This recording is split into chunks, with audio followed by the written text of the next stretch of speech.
has a significant activity that he is observing, so he's being grandpa today, and so I'm going to fill in. And over the last couple months, when Kevin's been gone, I've been taking this time to look at the life of Elijah, and we're going to be in 1 Kings chapter 18 in just a little bit. 1 Kings chapter 18, and when if you went to Sunday school as a kid, there are you don't learn all the Bible stories. You hit the highlights, so to speak, in like the memorable, big, powerful stories. And the thing that I most remember about Elijah as a kid is this showdown that he has with the prophets of Baal in 1 Kings chapter 18. We're going to get that to a little bit, but we want to back up and sort of understand the context with this and build to it. The book of 1 Kings, what it does, 1st and 2nd Kings, details the fall of the nation of Israel from the height of their power, a dynasty under David and Solomon, to then becoming this nation that divides.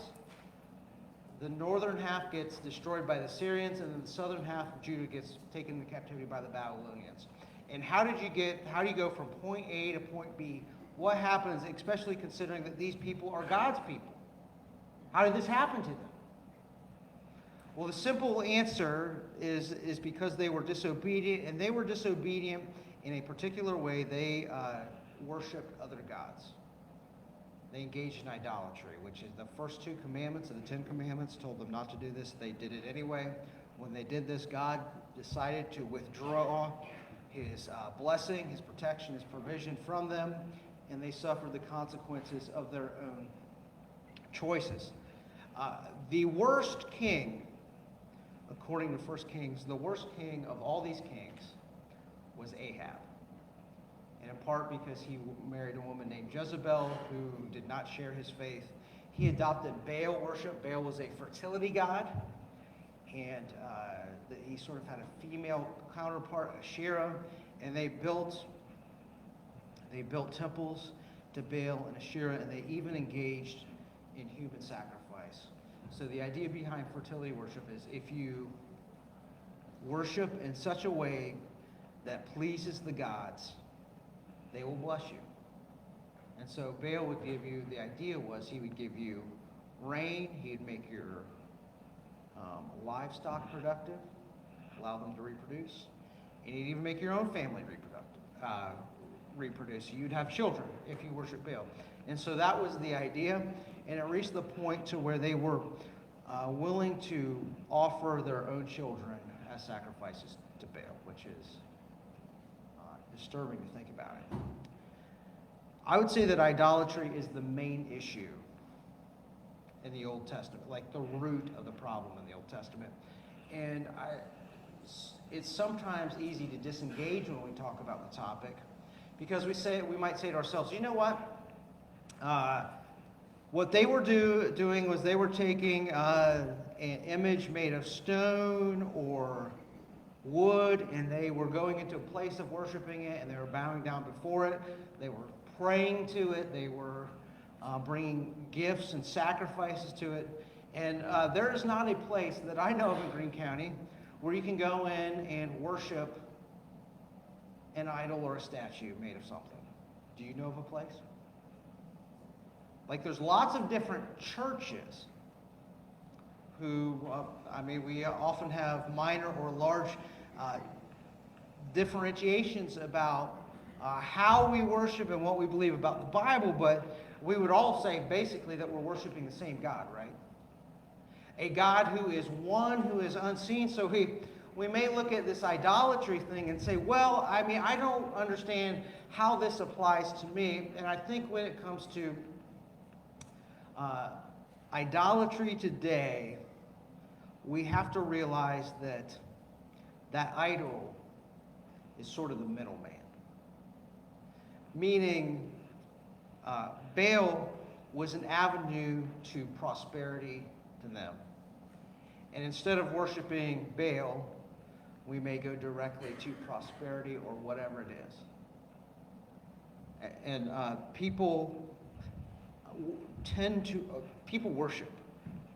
People just worship, and it's a matter of what you worship and why.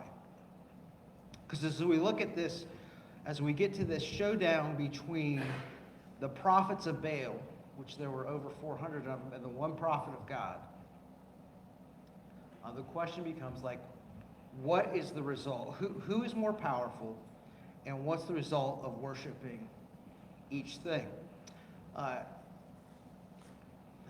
Even though it may be a little bit difficult to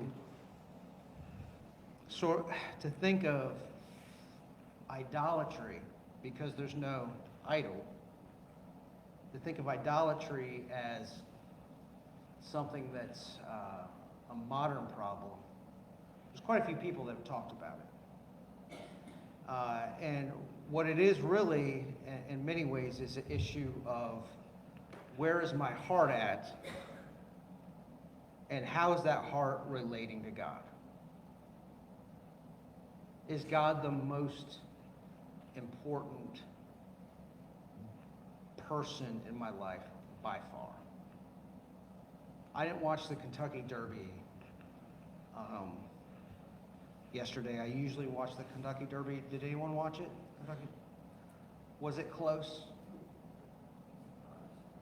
Was it close? I mean, I don't know. I know a long shot won, but how far did the winner win by? A length? Pretty close. A second or two, maybe, right? So I know one of the greatest the greatest racehorse in the Kentucky Derby of all time is what? Which horse? Secretariat. Secretariat, I think, won by 14 lengths or something like that. The horse that came in second that year would have won over 100 Kentucky Derbies with the time that he ran. So the reason I say that is we have, in our lives, we have a lot of things going on. We worship God, we have jobs, we have families, we have responsibilities. And the picture is like, these are all horses running in our life. And if we want to be worshiping God and honoring Him in our heart the right way, He sort of has to be like Secretariat, so far ahead of the other ones that it's not even close. And when our hearts are oriented to Him that way, then they are where they are supposed to be, where they need to be. If not, we should examine our priorities and what's pulling at our hearts and our minds in that other way. I just want to make one comment about something that was in the news that speaks to what the human heart, being in the right place, and how the real issue is the heart. I guess there was I'm no legal expert, but apparently there was a memo leaked by the Supreme Court this week that Roe versus Wade may be overturned. Have you heard about that? Now, my understanding of that, from what I read, is not that it will become illegal across the country, but that each state will decide whether it'll be legal in their state or not. Is that about right? Our resident attorney, no longer practicing, no longer licensed, but still has a sharp legal mind, right? So it could be legal in Ohio or illegal in Ohio. And so you'll probably find some states where it's illegal and where it's not. And so pro-life movement has been something that I've been familiar with as long as I can remember. And the goal has always been, in the way that I've heard it and described, and I know people that there's a Right to Life rally in Washington, D.C. every year. When I was in college, I went to it one time. It was very interesting. I mean, this is an important topic. And so we're always told we got to get, when the Supreme Court justices are replaced, we got to get the court stacked in our favor so it can be eventually overturned. Is that what you all have heard over the years? Right? And it finally happened. Or it seems like it might happen. I don't know. I'm still holding my breath. But I was just left with this sense of, we're making this behavior illegal, which I completely agree with, that we should not be allowing that to happen in our country. That it is a great stain on our country's moral record. So I think it should be illegal.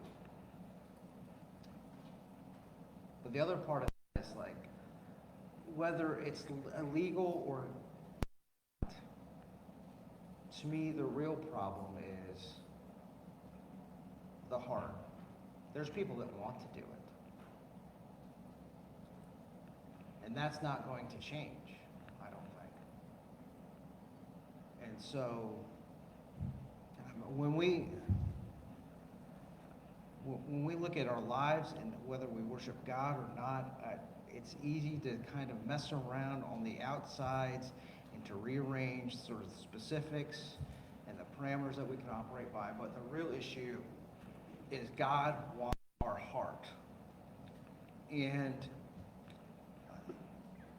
almost anything and everything can challenge the loyalty of God to our heart.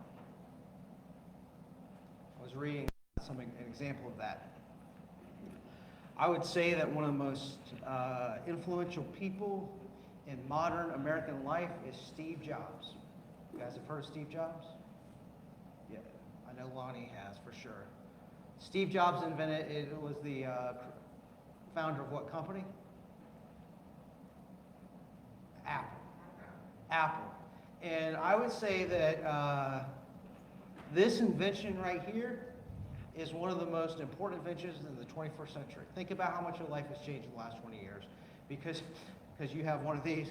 Someone said to me, hey, I was loading your church's address on MapQuest and I couldn't find it. I'm like, MapQuest? Who uses MapQuest anymore?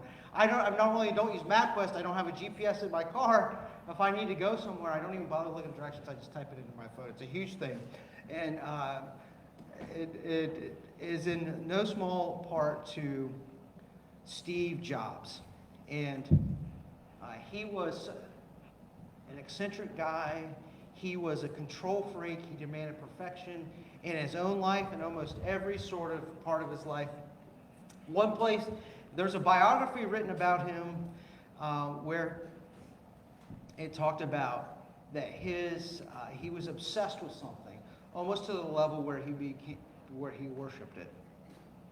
His biographer says that Steve Jobs was obsessed with food in ways that dominated his attention, distorted his relationship, and affected his decision. Well, we might be saying, well, we like food too. We like to eat. Good food is good. But Steve Jobs was sort of not, he was on one end of the spectrum where he was obsessed with having a clean diet. So he was a vegan and a vegetarian, which is his choice, but it became something that he was just obsessed with. And it was linked with the perfectionism in other areas of his life. And so in October 2003, he had a physical that included a routine scan that showed evidence of cancer in his pancreas. Now, pancreatic cancer at any age is normally a swift death sentence, but when the doctor saw the results of his initial biopsy, tears of joy came to their eyes because it was this particular kind of cancer where a piece of his pancreas could be removed and he could live normally after the surgery. And his biographer says, at this moment, Jobs' idol, food as a method of control, meaning if I eat right, if I eat this vegetarian raw food diet, I won't get cancer. And he realized that it failed him. It drove him to say, you know what, I'm not going to have the surgery to remove my tumor. I'm going to wait, and I'm going to continue to eat clean, and that's going to take care of the problem. It didn't. It spread, and he died later because it had spread to his other organs as well. Something as simple and complex, as simple as food, controlled him. It wasn't serving him, he was serving it, and it cost him his life. All sorts of things that can become idols to us. There's an author named David Foster Wallace.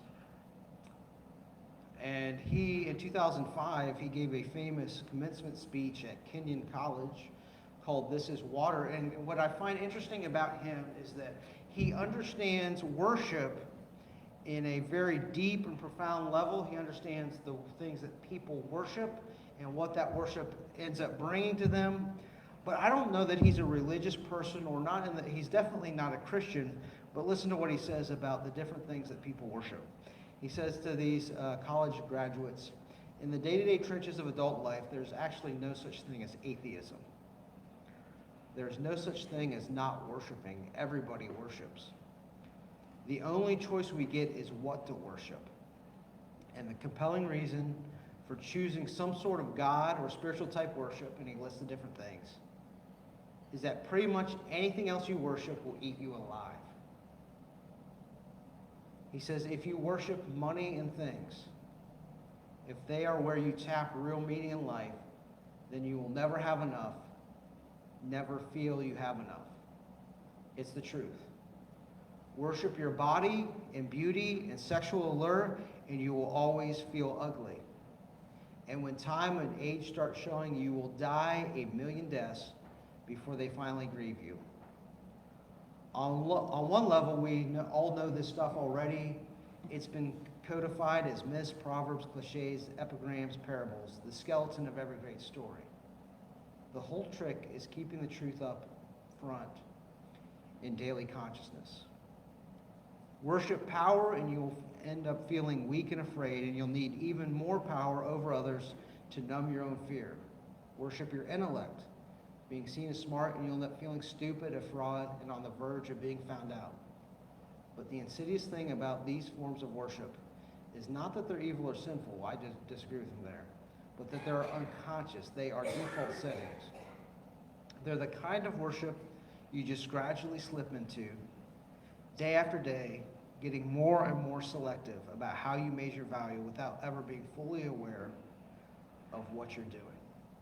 I think that's powerful and interesting. And as we look at what happens between the prophets of Baal and God's prophet Elijah, I think we need to make sure we think about the things in our lives that want to control us, or maybe do control us, other than God, and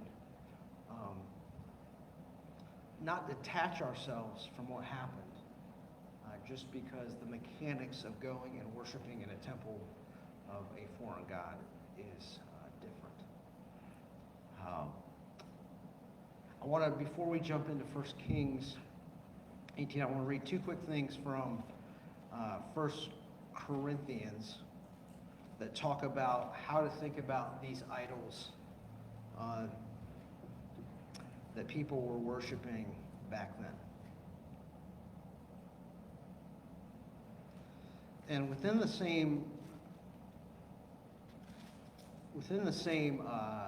letter, Paul says two things that are complementary, but they may seem contradictory. The first one is in 1 Corinthians 8:4. And the issue was, in the Corinthian church, you could go worship any number of gods. And you could, there was always a meal involved. If you went to your local supermarket, some of that meat that you could buy was maybe sacrificed to some god. And so there was a real debate as to whether to handle that. So this is what he says about idols. First he says in 1 Corinthians 8:4, they are nothing. He says, therefore, as to eating the food offered to idols, we know that an idol has no real existence and there's no God but one. So in one sense, he's saying, hey, that's real. That thing is nothing. That statue, I have a wooden statue that Jamie and I bought on our honeymoon. We don't worship it. It's just a piece of art, if you want to call it that. Something. Like that is nothing. That has no significance. We know that that is a piece of wood That's the only real value is its artistic value, and really its only real value is its sentimental value to us. That is nothing. But then in 10:2, he says this. Not 10:2. I wrote down the wrong reference. Maybe it's 10:20. Yeah, it's 10:20. I forgot the 0. No, I imply that what pagan, okay, this is 1 Corinthians 10:20. No, I imply that what pagan sacrifice they offer to demons and not to God. And I do not want you to be participants with demons. And so he says when it comes to idolatry, there is demonic power behind it. And so that's something to keep in mind. People would say about Baal, maybe he's nothing at all, or maybe he's an avatar for a larger spiritual force, inferior to God, evil but powerful nonetheless. So, First Kings chapter 18, verse 1. Remember that the Israelites were in the middle of the nation of Israel is in the middle of a 3-year drought in which Elijah was basically laying low and avoiding Ahab. Ahab was looking for him. He was laying low, and the time has finally come for there to be this duel, this confrontation between Elijah and Ahab, between Elijah and the prophets of Baal. After many days, the word of the Lord came to Elijah in the 3rd year, saying, "Go show yourself to Ahab, and I will send rain upon the earth." So God is telling Elijah, the person who is been trying to find you and kill you for the last 3 years, I want you to go talk to him, which makes his obedience so extraordinary. We go to great lengths to avoid physical pain and danger, and God tells Elijah to walk him into it. And it's easy to think of Elijah as the superhuman person, but the book of James, it says Elijah is a man, what? Just like us. He's a human being. But when God asked him to do something, he did it. All right, verse 2. So Elijah went to show himself to Ahab, and the famine was severe in Samaria. And Ahab called Obadiah, who was over the household. He was sort of a chief of staff to Ahab. Now Obadiah feared the Lord greatly, and when Jezebel cut off the prophets of the Lord, Obadiah took 100 prophets and hid them by 50s in a cave and fed them with bread and water. So Obadiah was someone who was working within the system, very close to Ahab, to protect the prophets of God. He was going, in The Godfather, they tell you to keep your friends close and your enemies what? Closer. All right, so by operating real close to Ahab, he was able to do things for God, and it would be easy to think of him as some sort of like sellout to be associated with that system, but he was serving God in that way. And Ahab said to Obadiah, verse 5, "Go through the land and all the springs of the water and go to the valleys, and perhaps we find grass and save the horses and mules alive and not lose some of the animals." So they divided the land between them to pass through it, and Ahab went in one direction by himself, and Obadiah went in another direction by himself. By then, 3 years of no rain. There was not any green to be found. They needed to find something to feed their animals, and so they were splitting up. Verse 7, and as Obadiah was on the way, behold, Elijah met him, and Obadiah recognized him and fell on his face and said, "Is it you, my lord, Elijah?" And he answered, "It is. Go tell your lord, behold, Elijah is here." One quick thing. You see the name Obadiah. There's a book of the Bible called Obadiah, another prophet named Obadiah. And it would be easy to ask, a natural question to ask, is that the same Obadiah? So we're reading about here. It seems like they are two different people, and that the timeline is off by a couple hundred years. They don't really use last names in the Bible. They say Obadiah, son of something, but since it's not indicated there, that'd be like saying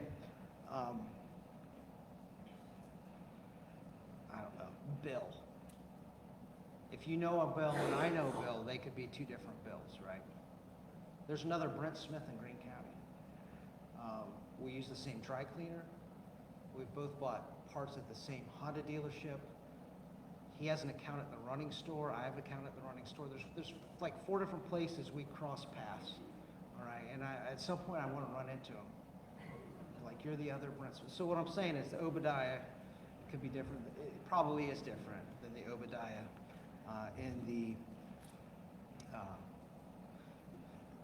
of the minor prophets. And in verse 9, Obadiah says, "How have I sinned that you give your servant in the hand of Ahab to kill me? As the Lord your God lives, there is no nation or kingdom where my Lord is not sent to seek you. And when they would not say he is not here, he would take an oath of the kingdom or nation that they had not found you. And now you said, go tell your Lord, behold, Elijah is here. As soon as I have gone from you, the Spirit of the Lord will carry you, I know not where. And so when I come and tell Ahab and he cannot find you, he will kill me. Although I, your servant, have feared the Lord from my youth. Has it not been told, my Lord, that what I did when Jezebel killed the prophets of the Lord, how I hid 100 men of the Lord's prophets by 50s in a cave and fed them with bread and water? And now you say, go tell your Lord, behold, Elijah is here, and he will kill me. And Elijah said, as the Lord of hosts lives, before whom I stand, I will surely show myself to him today. So Obadiah went to meet Ahab and told him, and Ahab went to meet Elijah. So Obadiah's concern was, Ahab's been looking for Elijah for so long, and if I'm the one who accidentally finds him, he's going to think I've been in on it and in cahoots with keeping you hidden, and he's going to kill me. And Elijah says, I'm going to see him today, so don't worry about it.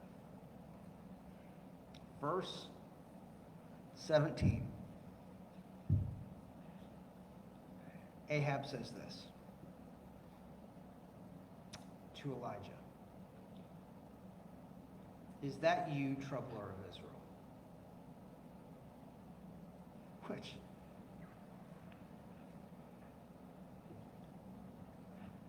I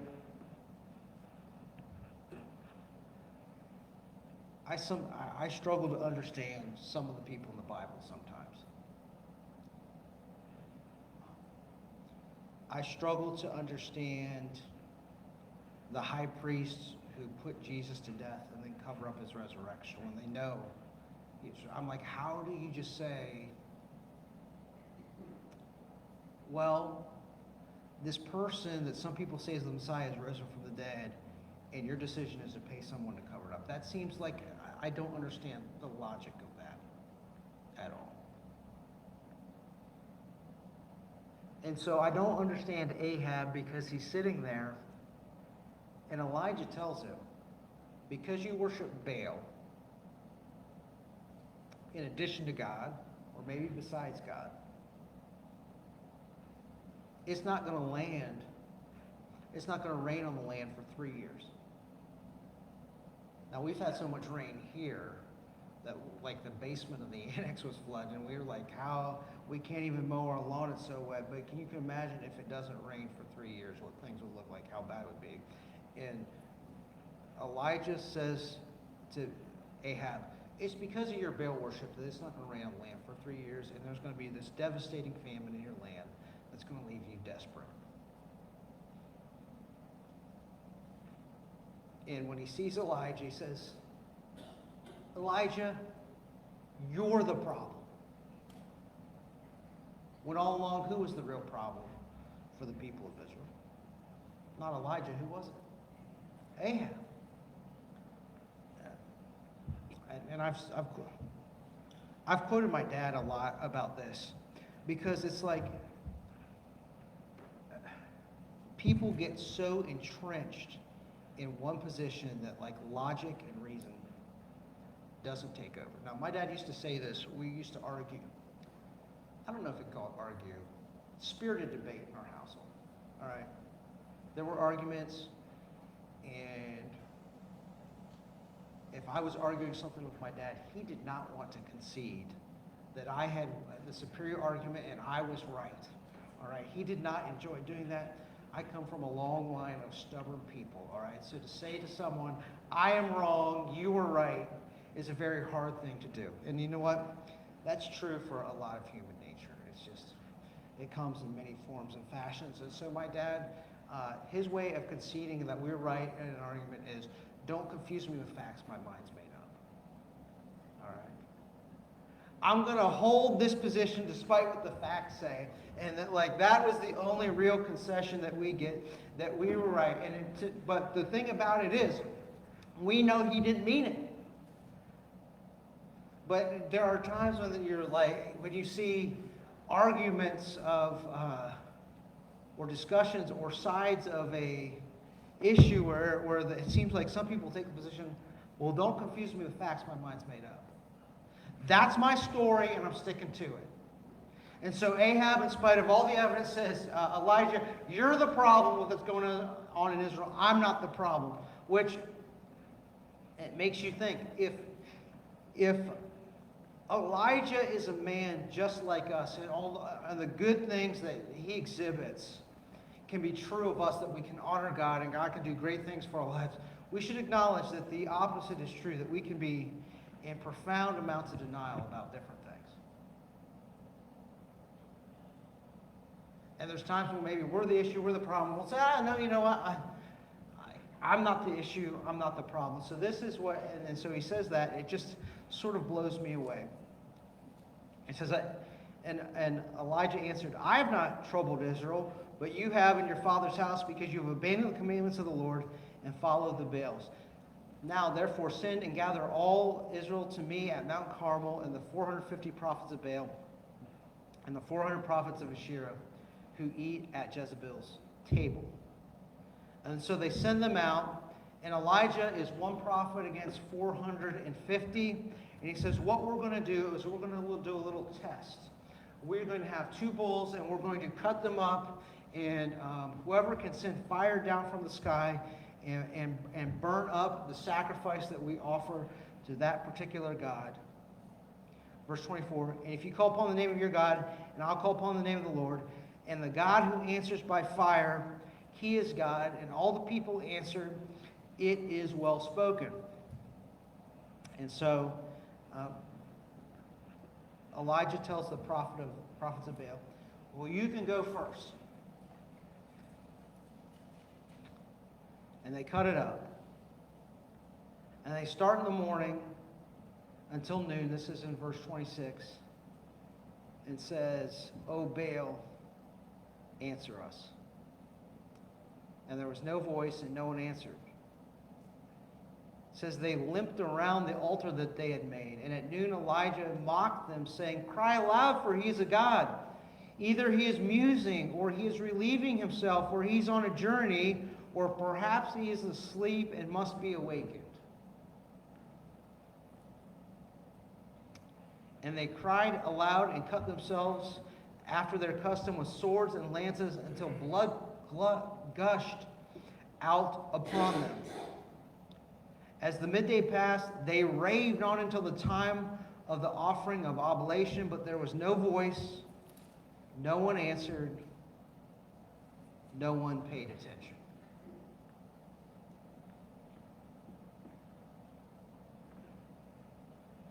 The modern parallel is that things that we worship other than God, they will ask of us more than we should give, and they never give us what we promise them. Then Elijah said to all the people, come near to me. He rebuilt the temple of the Lord, took 12 stones according to the number of the tribes of the sons of Jacob, to whom the word of the Lord came, and said, saying, Israel shall be your name. And he lays out the wood and the bull in pieces and laid it on the wood. And then he says, you know what? Just to prove how superior that God is, I want you to take 4 jars of water and pour it on top of the wood. And they do it a second time and a third time until the water was soaking the offering and filled a trench around it. There would be no mistaking what was about to happen. Elijah the prophet came near in verse 36 and said, O Lord God of Abraham, Isaac, and Israel, let it be known this day that you are the God in Israel, and that I am your servant, and that I've done all these things at your word. Answer, O Lord, answer me, that this people may know that you, O Lord, are God, and that you have turned their hearts back. Then the fire of the Lord fell and consumed the burnt offering and the wood and the stones and the dust, and licked up the water that was in the trench. And when the people saw it, they fell on their faces and said, The Lord, he is God. The Lord, he is God. And Elijah said to them, Seize the prophets of Baal. Let not one of them escape. And they seized them, and Elijah brought them down to the brook Kishon and slaughtered them there. And after that it rains in the land. The people's hearts were turned to the right place. It was able to rain. And so it's this powerful example of when you are worshiping the one true God, you don't have to cut yourself. You don't have to ask for hours and hours for what you need. Because he loves you and is willing to provide for you and only wants you to worship him and him alone. That's all he's really asking, for your heart to be in the right place. He will answer you instantly. Give you everything you need. Anything else will take and never give you what it promises. And I think the biggest thing is the Bible talks a lot about guarding your hearts. Because if it was a matter of I could go to Wilmington and worship a certain God, and they promised me something, I'd know, oh no, I don't want to do that. That'd be easy. If I could go down to Cincinnati and said, hey, you are worshiping this being here, if you worship this being, it will allegedly do this for you. I said, no, I don't want to do that. But the other things in life where it says, you know what, whatever it is, it's easier to slip into unconsciously worshiping health, wealth, pleasure, whatever it is that pulls at our hearts. So that's why we need to guard them. I forgot to mention prayer requests. Did anyone, Jerry, log in prayer requests during Sunday school? All right, we want to end there. Like I said, next week during this hour, we will have a missionary here, and we'll be excited to hear his message. I want to close Sunday school in prayer. Dear God, thank you so much for today and all the ways you bless us. I pray that as we live, that we'll be aware of what is pulling at our hearts, what is promised and what is really given and what is demanded, and we'll turn to you for all of our worship. Help us to remember that you are good and that you have provided for us in every way. Provide your Son to give us hope for eternity. We thank you for him. It's his name we pray. Amen.